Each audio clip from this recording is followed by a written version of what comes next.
Bon matin, bonjour et bienvenue à cette autre rencontre hebdomadaire du mercredi. Et je me demandais quoi vous offrir pour cette dernière vidéo d'une série de 20, parce que je me disais, nous sommes des chercheurs perpétuels. Je ne sais pas si vous êtes comme moi, mais moi j'ai passé ma vie à chercher. J'ai trouvé, j'ai cherché.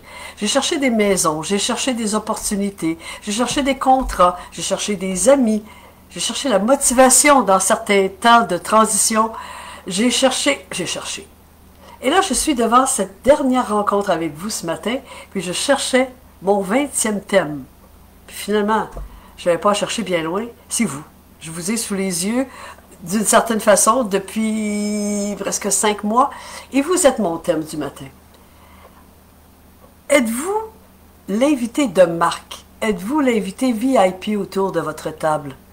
Êtes-vous la personne la plus importante au centre de votre vie? Et ça n'a rien à voir avec l'ego, ça n'a rien à voir avec tous mes dus. Tout le monde doit faire de moi quelqu'un, doit m'apporter... Absolument pas. Êtes-vous suffisamment satisfait et nourri de votre propre vie pour vous être vers les autres?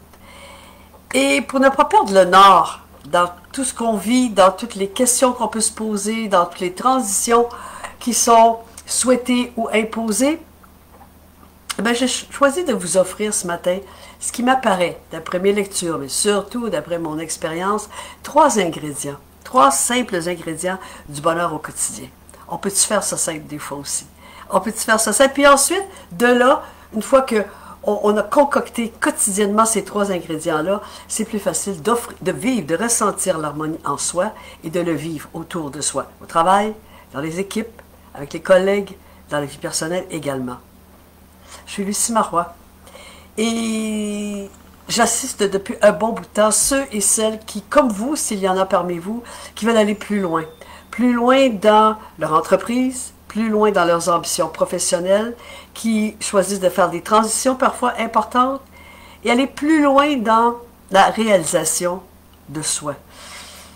Je suis une sorte, depuis un bon bout de temps, une sorte de pont entre là où vous êtes actuellement et là où vous voulez être. Alors donc, notre dernier thème d'aujourd'hui, c'est souvent le point de départ des améliorations, c'est aimer sa vie, apprécier là où vous êtes actuellement. Et les 3 ingrédients dont je vous parle, ils sont simples, tellement simples qu'on oublie, on oublie d'y penser parfois. C'est de recycler son passé, c'est de regarder de près son attitude et c'est de sortir son GPS aussitôt qu'on ouvre l'œil le matin. Alors évidemment, comme d'habitude, de quoi je veux parler, je les prends un à un.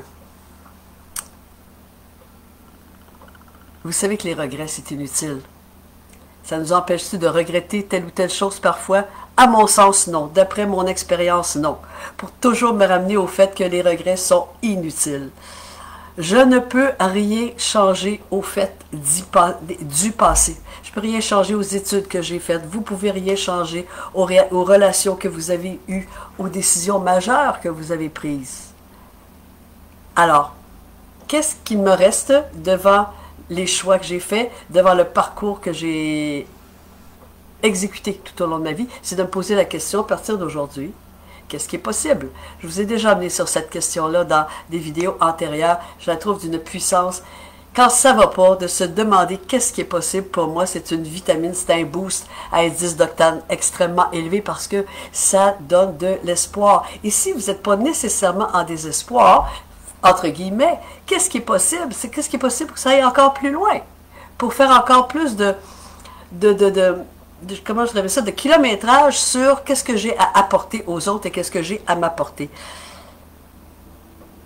Et c'est là-dessus que j'amène une autre technique, si je peux dire, qui est celle de l'inventaire des fiertés. Recycler son passé, c'est à un moment donné regarder son parcours et extirper uniquement ce dont on est particulièrement fier. Et c'est incroyable comment il y a plein de choses, que ce soit à partir de votre première cabane à oiseaux que vous avez pu faire à l'âge de 4, 5, 6 ans, peu importe, jusqu'au dernier succès, petit ou moyen, que vous avez accompli. Si vous aviez à raconter votre histoire, une histoire de conte de fées, parce qu'il y a des éléments de votre vie qui sont des contes de fées, quelles seraient les fiertés que vous pourriez partager?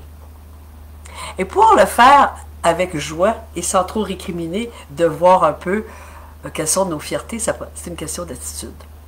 L'attitude qui est... Vous avez eu des accidents déjà? Avez-vous déjà regardé les nouvelles et voir des horreurs aux nouvelles? Avez-vous déjà été malade? Avez-vous déjà vécu des pertes, quelles qu'elles soient? Okay. Et l'attitude dont il est question ici, c'est la reconnaissance d'être simplement en chair et en os, en vie, fonctionnelle et capable de vous occuper de vous. Et si vous êtes dans une condition semi-autonome ou peu autonome, qu'est-ce qu'il y a qui peut vous permettre autour de vous de bien vivre quand même votre vie? Et il y a certainement des éléments de réponse là-dessus. La reconnaissance d'être en vie, d'avoir encore des poumons qui fonctionnent et un cœur qui bat, c'est déjà énorme pour se ramener à sa plus simple expression. Parce que ça, c'est la condition humaine de tout le monde, quelles que soient les richesses et les conditions de vie. Et ça nous permet, quand on reprend connexion avec ça, de gérer notre stress, de sortir de notre bulle et d'aller vers les autres, et de se rendre compte, et je le disais il y a quelques minutes à peine, que votre histoire, elle est inspirante. Je mets de l'emphase là-dessus ce matin parce que ça va être notre dernière rencontre sur le thème « Rester allumé ». Pour rester allumé, ça peut être intéressant d'allumer quelqu'un d'autre. C'est un petit peu ça l'idée. Quel est un petit morceau de vie que quand vous le racontez, il y a quelqu'un qui vous écoute avec les grands yeux écarquillés. Parce que non, tout le monde n'a pas vécu vos fiertés. Et qu'est-ce qui vous dit qu'il y a peut-être quelqu'un que vous inspireriez à initier quelque chose ou à vous imiter dans certaines façons? Et finalement, quand je parle du GPS au premier réveil le matin, c'est quelle est la première pensée qui vous vient à l'esprit? Quelle heure est-il? Quel temps fait-il?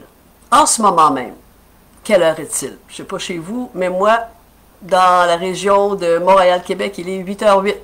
Il fait beau, il fait soleil, je sais comment je suis habillée, j'ai conscience de la minute dans laquelle je suis. Et ça, c'est quelque chose qu'on ne fait pas, vraiment pas souvent. Avoir les deux pieds dans le présent. Et ça nous permet d'avoir des idées.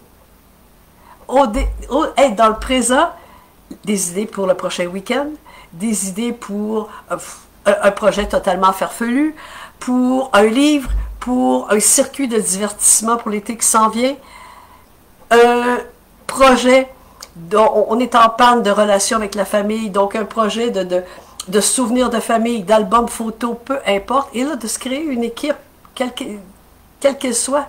Trouver des gens qui vont collaborer, ne serait-ce qu'à trouver une idée pour le prochain week-end, pour les prochaines vacances. Et pas juste la famille ou pas juste les amis. Étendez vos recherches et autrement que sur le web, parce qu'ensuite, il va être question d'articuler votre idée et d'y mettre une échéance et trouver le moyen pour que ça arrive. Et à partir du moment où vous décidez quelque chose et que vous mettez une date, je vous garantis que ça augmente l'indice d'appréciation de la vie que vous menez. Ça nous donne le sens de prendre les rênes. Ça nous donne le sens du possible. Et c'est très, très, très puissant. Les opportunités vont se présenter dans la seule et unique mesure où on a les deux pieds dans le présent, puis on regarde en avant. En étant très conscient du GPS, quels sont les paramètres du GPS, temps, lieu, heure, conditions, quoi qu'il en soit, et d'avoir des idées pour aller devant.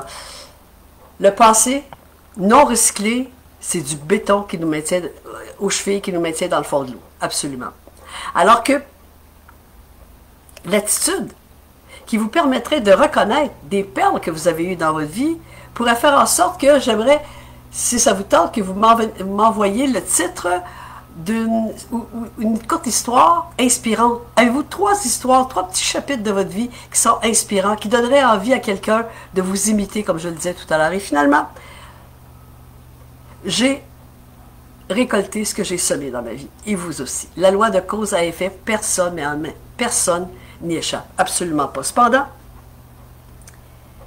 pour aimer sa vie, je trouve ce qui est intéressant, c'est de prendre le temps de faire comme le peintre, qui prend du recul face à sa toile, pour juste contempler l'ensemble de l'œuvre, puis regarder ce qui peut améliorer, ce qui peut bouger, ce qui peut pâlir, ce qui peut assombrir, illuminer, et de là, tout simplement constater le sens que ça a pris votre parcours, de voir à quel point c'est une architecture parfaite, votre histoire, absolument parfaite, qui vous amène là aujourd'hui, et ça pourrait bien faire en sorte que vous ressentiez énormément de contentement énormément de satisfaction et que ça vient soulager les doutes que vous pouvez avoir face à vous-même. Et ce que ça m'amène à faire comme réflexion, comme conclusion aujourd'hui, j'en déparle parce que je suis émue, c'est notre dernière rencontre, la 20e, ça a été un défi pour moi, je n'avais jamais fait ça dans ma pratique professionnelle ou dans ma vie tout court. Je ne sais pas qui vous êtes, je ne vous ai jamais vu, certaines, je vous ai déjà vu liker et laisser des petits messages, mais vous êtes aussi très nombreux qui êtes déjà inconnus pour moi. Manifestez-vous, mais quoi qu'il en soit, c'est un merci du fond du cœur que je vous adresse d'avoir été là, parfois, tout le temps, ou d'en avoir eu l'intention. Je vous invite à y revenir. Je vous souhaite une bonne continuation. Aimez cette page Facebook, allez faire un tour sur luciemarois.com. Venez me rencontrer sur LinkedIn, vous allez être au courant parce que j'ai tellement aimé ça, de vous parler, que ça va revenir d'une certaine façon prochainement. Je vous souhaite une excellente journée et merci encore. Au revoir.